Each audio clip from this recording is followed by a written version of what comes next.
മഴക്കാലമായി കഴിഞ്ഞാൽ ഇങ്ങനെ ചില കെടുതികളൊക്കെ കുരുമുളകിനുണ്ടാവും. ഈ കുറേയൊക്കെ വെള്ളം നിൽക്കുന്ന സ്ഥലത്ത് ഒരാഴ്ച 2 ആഴ്ചയൊക്കെ ഇങ്ങനെ ചെറിയ രീതിയിൽ വെള്ളം നിൽക്കുന്ന സ്ഥലത്തൊക്കെ ഇങ്ങനെ ഉറപ്പിടിച്ച് പോകും. കുരുമുളകിന് വേരിനൊക്കെ ചീച്ചിൽ വന്നു കഴിഞ്ഞാൽ പെട്ടെന്ന് അതിന് ബാധിച്ച് അതിൻ്റെ തണ്ടൊക്കെ ഉണങ്ങിപ്പോകും. അപ്പോൾ അങ്ങനെ ഒരു 3 എണ്ണം ഇപ്പോൾ നമ്മളെ പറമ്പിൽ ഉണ്ടായിട്ടുണ്ട്. ഇവിടെ കുറച്ച് വെള്ളം നിന്നിരുന്ന ഏരിയയാണ്. അപ്പോൾ ഇവിടെ നമ്മൾ തിപ്പല്ലിയിൽ ഗ്രാഫ്റ്റ് ചെയ്ത് പിടിപ്പിക്കണം എന്ന് കരുതിയതായിരുന്നു. പക്ഷേ തിപ്പല്ലിയിൽ ഗ്രാഫ്റ്റ് ചെയ്ത് പിടിപ്പിച്ചാൽ വേനൽക്കാലത്ത് വലിയ ദോഷമാണ്. വെള്ളത്തിന് കുറവ് വന്നാൽ അപ്പോൾ ഉണങ്ങിപ്പോകും. അപ്പോൾ ഏതും ഒന്നിനൊന്നൊരു ദോഷമാണ്. അപ്പോൾ നമ്മൾ നേരിട്ട് അവിടെ വെച്ചതായിരുന്നു, കീറുതൽ വെച്ചതായിരുന്നു. നല്ല സ്റ്റൈലായിട്ട് വന്നിരുന്നു, നമ്മൾ മുമ്പത്തെ വീഡിയോയിലൊക്കെ കാണിച്ചിരുന്നു. അപ്പോൾ ഇപ്പോൾ അത് ഉറങ്ങി തൂങ്ങിക്കുന്നുണ്ട്. ഇതിപ്പോൾ മുകളിലത്തെ കണ്ണിൽ നിന്നൊക്കെ വേര് താഴോട്ട് ഇറങ്ങിയിട്ടുണ്ടെങ്കിൽ ഇതിങ്ങനെയൊന്നും സംഭവിക്കില്ല, ചെറിയൊരു പാട്ടൊക്കെ വരുള്ളൂ.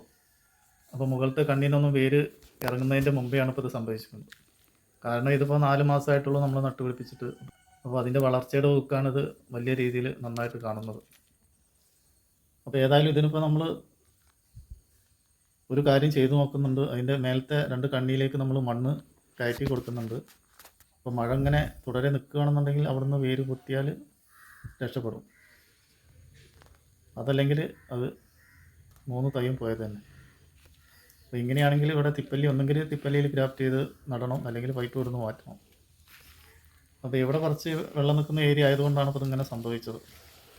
ഏതായാലും നട്ടുവെള്ളത്തിൽ ഇത്രയൊക്കെ ആകുമ്പോൾ നമുക്കൊരു വിഷമം തന്നെയാണ്. കുരുമുളകിൻ്റെ തോക്കൊക്കെ ആയിക്കൊണ്ടിരിക്കുമ്പോൾ ഇങ്ങനെ പോകുന്നത്. എന്ത് ചെയ്യാനാണ്, വിഷമിച്ചിട്ടൊന്നും കാര്യമില്ല. അപ്പോൾ അത് നമുക്ക് കിട്ടാനുള്ളതാണെന്നുണ്ടെങ്കിൽ നമ്മളിപ്പോൾ ഈ ചെയ്തു വെച്ച പോലെ ഒക്കെ ചെയ്താൽ വേര് പിടിച്ച് വരും എന്ന് തന്നെയാണ് നമ്മൾ ചിന്തിക്കുന്നത്. അപ്പോൾ ഇങ്ങനെയൊക്കെ വെള്ളം നിൽക്കുന്ന ഏരിയയിൽ കുരുമുളകൊക്കെ നടണമെന്നുണ്ടെങ്കിൽ തിപ്പല്ലിയിൽ ഗ്രാഫ്റ്റ് ചെയ്ത തൈകളാണ് നല്ലത്. അപ്പോൾ എങ്ങനെയാണ് അതൊക്കെ നട്ടുപിടിപ്പിക്കുക, എങ്ങനെയാണ് അതിനെയൊക്കെ വളർത്തുക എന്നൊക്കെ നമ്മൾ മറ്റൊരു വീഡിയോയിൽ കാണിച്ചു തരുന്നുണ്ട്.